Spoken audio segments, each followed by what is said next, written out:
Aujourd'hui à Jeune Culture, on rencontre deux entreprises qui utilisent la biomasse forestière pour innover et contribuer à la décarbonisation de la planète.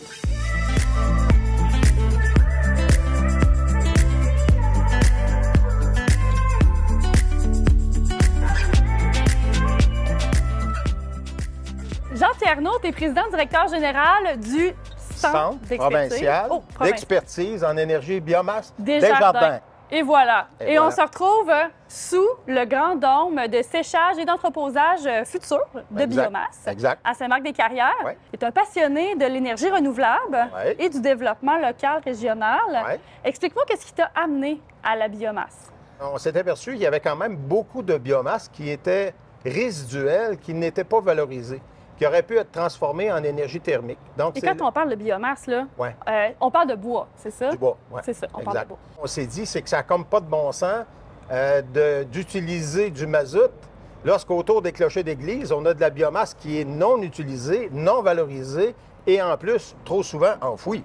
C'est ça, parce qu'en campagne, on a énormément de production de bois, de forestière d'abord, mais aussi toutes sortes d'entreprises qui produisent, dans le fond, des copeaux de bois. C'est plus de la chip de bois qu'on appelle, qui va être conditionnée en petites plaquettes. Puis ça peut être des résidus d'usines, justement, qui présentement, souvent, doivent payer le fort prix pour s'en départir. Puis ici, on va être vraiment dans un centre d'expertise qui est unique en Amérique. C'est le premier centre en Amérique. Et là, ça se passe à Saint-Marc-des-Carrières. Donc là, expliquez-moi ça. Pourquoi c'est à Saint-Marc-des-Carrières? Bien, en fait, c'est l'expertise acquise lors du projet de Saint-Gilbert. Parce qu'à Saint-Gilbert, il y a une dizaine d'années, on a implanté un premier système à biomasse pour se faire un peu les dents, pour apprendre comment ça fonctionnait. L'église, le presbytère, l'hôtel de ville consomment de la biomasse plutôt que du mazout. Finalement, on a laissé quand même 28 000 litres de mazout par année qu'on n'utilise pas. Puis c'est de la biomasse locale. L'année dernière, si ça aurait été au mazout, ça aurait coûté quand même 47 000 de mazout plutôt que présentement 6 000 de biomasse locale. L'autre chose aussi, c'est toutes des professions émergentes pour nos jeunes. Parce que c'est des technologies de pointe qu'on utilise pour produire de l'énergie thermique avec du copeaux. C'est importé d'Europe, ces technologies-là. Ça fait longtemps que ça existe là-bas. Il faut comprendre que la biomasse, ça appartient au milieu rural. La ville ne peut pas nous compétitionner, là. Puis le milieu rural, c'est lui qui présentement fournit l'énergie aux villes. Parce qu'on inonde des grands territoires en milieu rural pour produire de l'énergie. On installe des éoliennes en milieu rural.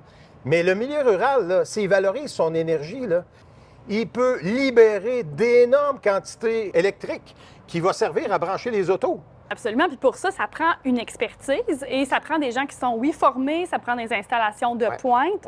Et là, ici, c'est ce qu'on est en train de faire. Le site est en construction actuellement. Expliquez-moi un petit peu les différents bâtiments qu'il va y avoir. En fait, il y a le bâtiment ici qui est le dôme qui va servir à l'entreposage de la biomasse. Dans le dôme, on a des grilles de séchage qui vont être installées, qui vont servir à sécher la biomasse. Donc, on peut se déplacer même chez les acériculteurs pour aller produire leur propre combustible avec leur propre bois. Donc, ça, on va appeler ça des circuits courts, là, vraiment solides. Là. Puis on est là-dedans, je veux dire, c'est même qu'on est en retard là-dessus. Je comprends même pas pourquoi ça n'existe pas déjà. Comme on dit souvent, les gens ne sont pas plus verts que le 20 $. Donc, le 20 $ est vert. C'est bon. Donc, tout à coup, à 1,75 $ du litre, tout le monde dit, ben voyons, là, on va chercher des opportunités. Hein. L'autre chose aussi, c'est qu'au niveau géopolitique, lorsqu'on utilise notre propre combustible, on n'est pas dépendant des conflits comme l'Ukraine russe, etc., qui font augmenter les coûts de l'énergie en folie. Là. Ben oui, absolument. Puis, en fait, ce qui est le fun avec la biomasse, c'est qu'on peut, là, ici, justement, ça va chauffer plusieurs bâtiments en même temps. Mais c'est quoi les principaux enjeux de la biomasse en ce moment? Les préjugés qui sont associés à la combustion du bois. Parce qu'on nous interdit dans plusieurs villes d'utiliser du bois. Donc là, finalement, on saisit mal, mais les équipements de chauffage automatisé à la biomasse, c'est des systèmes contrôlés en temps réel par des ordinateurs avec une combustion qui est contrôlée parfaitement. On a au centre d'expertise un espace qui est réservé aussi pour les écoles, pour les gens qui vont venir voir. C'est un volet interprétation, un espace d'interprétation pour faire tomber ces préjugés-là. L'autre préjugé aussi, c'est vous allez raser les forêts. On coupe même pas de branches, là. Okay? Il y a tellement de tonnage de disponible dans les villages autour des clochers d'église. On se dit, ben voyons, Bonne chance pour ce projet-là, parce qu'il y a du travail à faire, mais on va suivre ça parce que c'est extrêmement important. Merci beaucoup.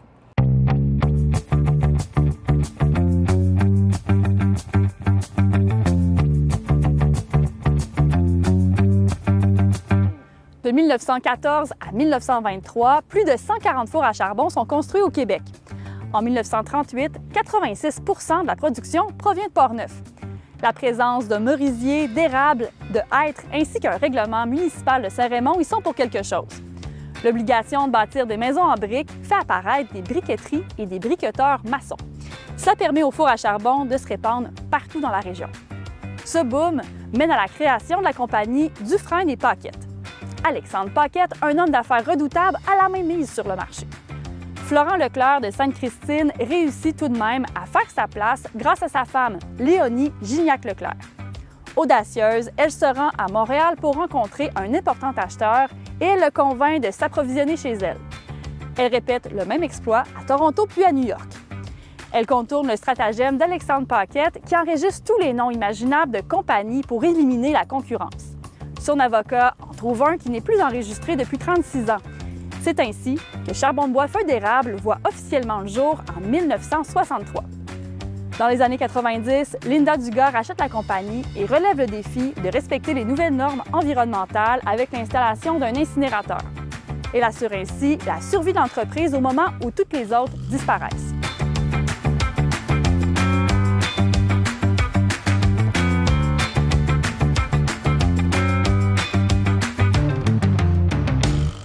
On est accueillis aujourd'hui à Sainte-Christine d'Auvergne, à Charbon de bois Feu d'érable, sous un immense silo digne de la NASA.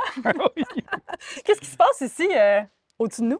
Bien, c'est des installations qu'on est en train d'installer pour le futur, avoir des nouveaux produits avec la technologie, avec le biochar, le carbone. Fait que, on est en train d'installer des systèmes de tamisage.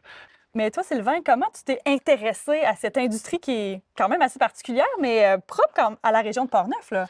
Bah, je pense que c'est des opportunités des fois qui se créent. Mais j'ai toujours été un gars qui était connecté avec la nature. Bien, en 91, je travaillais dans le porte-papier, puis j'ai parti une compagnie de bois de chauffage qui s'appelait Bois de chauffage Écono.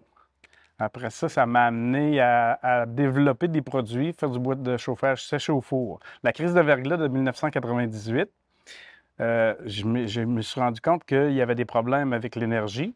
Fait que l'idée que j'avais, c'était de créer une petite caisse d'énergie qu'on pourrait mettre en dessous des marches d'escalier, puis qu'on s'en servirait jamais, mais quand on en a besoin, on l'a. Puis là, bien, ce qui est arrivé, c'est qu'on a développé un bois séché au four qui peut se garder bien longtemps, puis qui a une énergie beaucoup plus intéressante qu'un bois qui n'est pas séché au four. OK, donc tu es vraiment dans l'innovation là, depuis toujours, finalement. Oui, j'aime ça. J'aime découvrir. Ouais. Puis je regardais un peu en Europe ce qu'ils faisaient, fait qu'ils ont de l'avance un peu sur nous autres. C'est juste de regarder ce que les autres ont fait, puis souvent, on est capable de se rapprocher puis d'avoir des bonnes choses. Sylvain, derrière nous, on a un paysage digne de la Lune, oui. Des montagnes de charbon, ce que j'imagine. Oui, c'est le résidu de notre charbon. Notre charbon est tamisé, les gros morceaux s'en vont dans les sacs pour les barbecues. Oui. Là, le biochar, c'est les résidus du charbon qui avant est un résidu, mais maintenant, on est capable d'en faire un produit qui est un amendement pour les sols. De quelle façon le charbon? Parce que moi, le charbon, j'ai déjà vu ça dans les crèmes, par exemple. Oui, le charbon, il y a beaucoup de propriétés, là, puis on va en découvrir. Oui, de la pâte à dents au charbon. Oui, c'est ça. Oui. C'est du shampoing avec du charbon. On est en train d'éliminer les produits pétrochimiques. On est capable de remplacer les chaufferies avec de la biomasse, mais avec du charbon, des granules de charbon. OK. Fait que quand on va enlever complètement le charbon de terre, on a trouvé des applications où on peut se servir du charbon de bois. Comme là, on fait des sièges d'automobile. Okay. Dans l'industrie automobile, on vend de la poudre de charbon qui est intégrée avec des polymères. Puis ça fait un caoutchouc, pas un caoutchouc, mais un polymère qui a une mémoire meilleur que s'il n'y a pas de polymère. C'est vraiment fascinant. Puis vous êtes dans l'innovation chez Charbon-Bois Fédéral, si je comprends bien. Oui, depuis une dizaine d'années, il y a beaucoup de recherche et de changements. Et là, on a Jean-René qui va venir nous parler d'autre chose parce que l'entreprise, tu la cèdes, c'est ça? Oui. Passation, des savoir-faire. Des fois, c'est en famille, mais là, c'est pas le cas avec Jean-René. Non, pas avec c'est ton voisin presque, par exemple. Oui. Jean-René, on a été élevés dans le même village à Saint-Léonard. Je passe à d'autres choses, mais les gars vont reprendre la relève de tout ce qu'il y a à faire ici, puis il n'y a pas assez d'une vie pour tout faire ce qu'il y a à faire. C'est ça, parce que l'avenir est brillant pour le charbon. Il y a toutes sortes de propriétés. On va aller voir Jean-René, justement.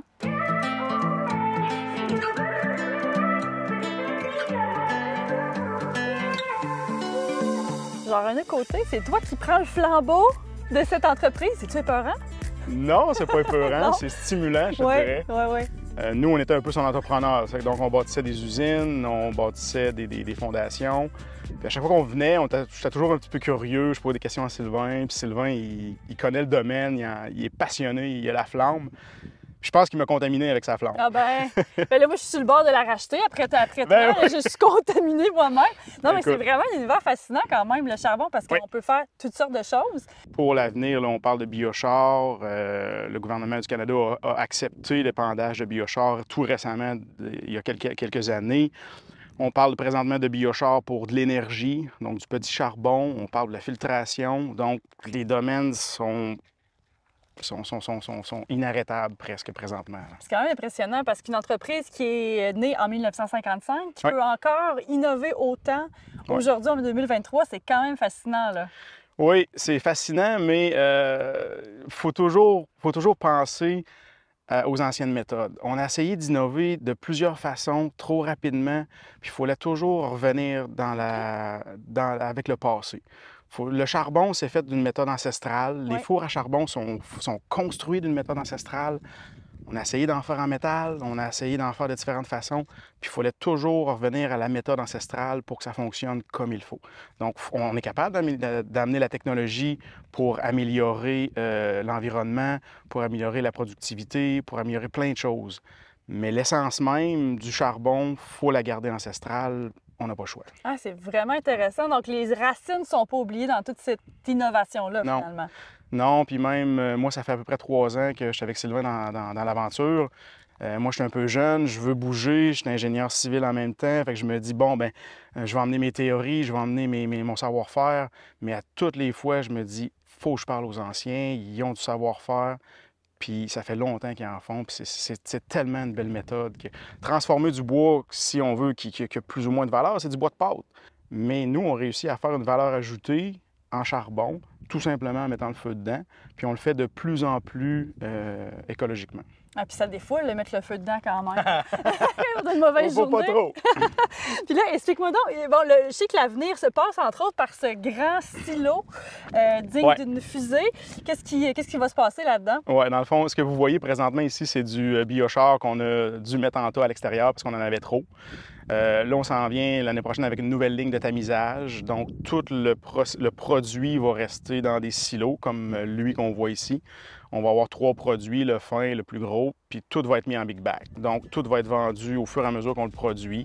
Donc, c'est une nouvelle ligne de tamisage fermée, donc plus de poussière à l'extérieur, récupération des fines. Sylvain nous disait toujours, là, aussitôt qu'on voit un petit nuage de boucan, c'est de l'argent qui s'envole. Mais là, toute la poussière, on la garde à l'intérieur du silo, puis on la met en big bag pour les marchés futurs. C'est ça. Donc là, l'avenir est reluisant et moi, j'ai vraiment le goût d'aller mettre le feu dans du bois. Là, puis devenir pyromane ici, c'est parfait. Oui, on cherche des gardiens de nuit, si tu veux. Hein? Les gardiens du feu, les gardiens du feu. Ah, wow. On va aller les voir, mais merci beaucoup. Ça fait plaisir.